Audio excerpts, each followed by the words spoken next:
Everything in its purpose has a time sequence. We have our calendar, which ends December 31st, begins on January 1, lasts 12 months. We have our fiscal calendar for those who are in business. Usually it's June or July, I do believe, for a year. Well, so too does the church. So what am I getting at? This is close to the end of the old liturgical year, one that we have been experienced for since the first Sunday in Advent. The church has a year too. We call it the liturgical year.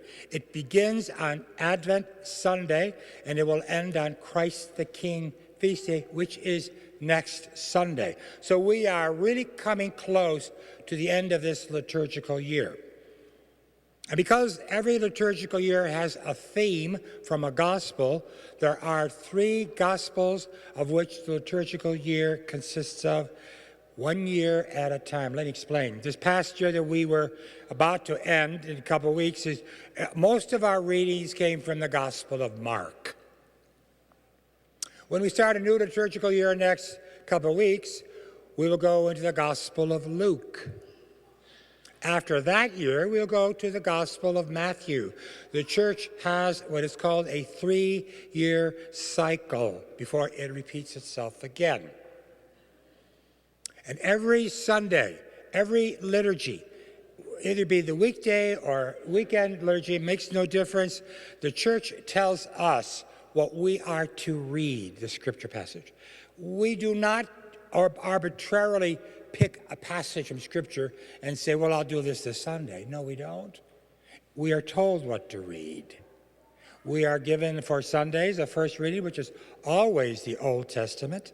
The responsorial psalm on Sundays, preferably it's sung, followed by the second reading, which always comes from the New Testament, and finally the last reading, or the fourth reading, which comes from the Gospels.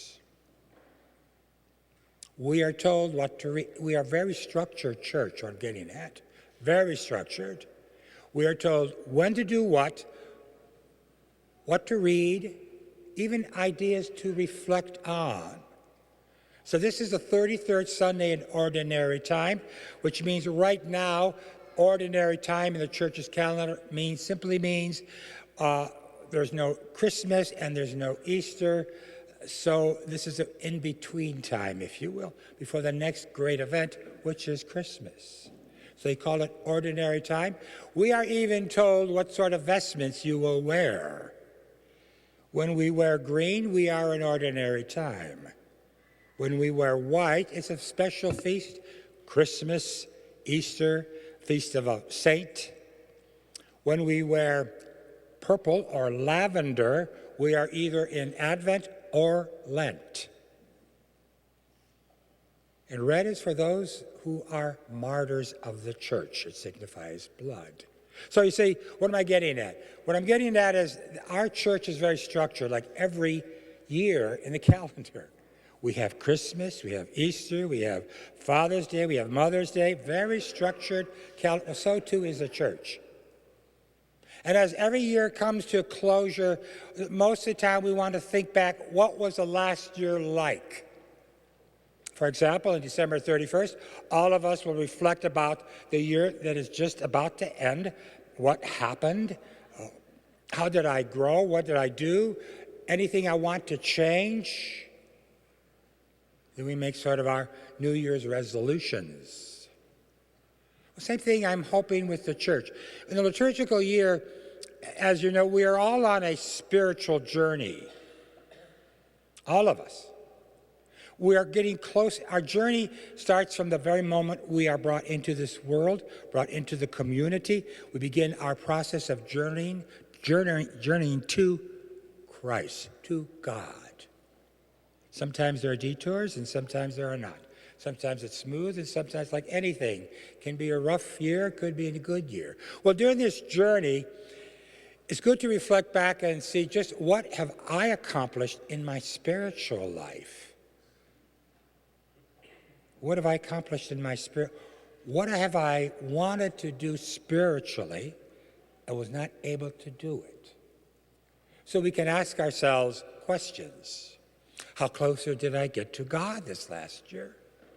How is my prayer life doing? Is it better or is it worse? When I had difficulties this year, when sort of tragedies came into my life, how did I respond to that? Do I trust God? Those many questions you can ask yourselves as we come to closure of another liturgical year. Be honest with yourselves as we reflect on what this year meant to us in terms of the scriptures, reflections, spiritual growth or no spiritual growth or whatever. But always remember you are on a journey towards God.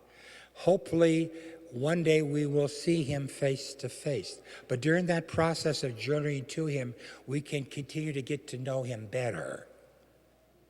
I mean, that's what this is all about.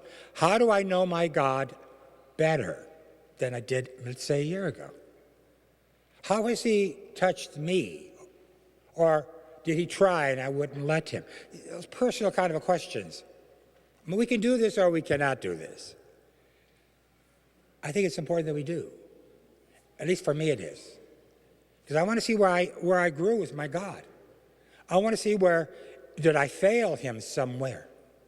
And if I did, I need to find out what it was and correct that. So it's kind of very personal for sure, but you're profoundly intimate with our God. Because that's what this is all about. Getting to know him better. Well, how do I get to know him better? We'll turn to his Son. He shows us the way. Well, how does he show us the way? Well, he tells us what to do. He gives us a blueprint of spiritual growth. Getting closer to God. Beautifully put out in a few sentences. Love God, love self, love others, end of story. And what all that does that mean? So, as we conclude this liturgical year in a couple of weeks, I think it's a good time, to think about God. Where am I with him? What didn't I do what I should have done? How closer have I gotten to him? Or am I actually further away from him? Intimate questions that only you can ask yourself concerning our Almighty God. Questions that possibly we have to answer because we're going to start a new year, a new gospel, a different perspective on the life of Christ from a different author. Everyone reflects something different about their community in which they wrote their gospel. This year we heard Mark's version, his community. Next year we'll hear Luke's version. So whatever growth, that's what this is all about. And as these readings say today, they're concluding readings of the end, if you will, the end of a new year. Let's reflect on what we did or didn't do this year spiritually and how we can do better next year.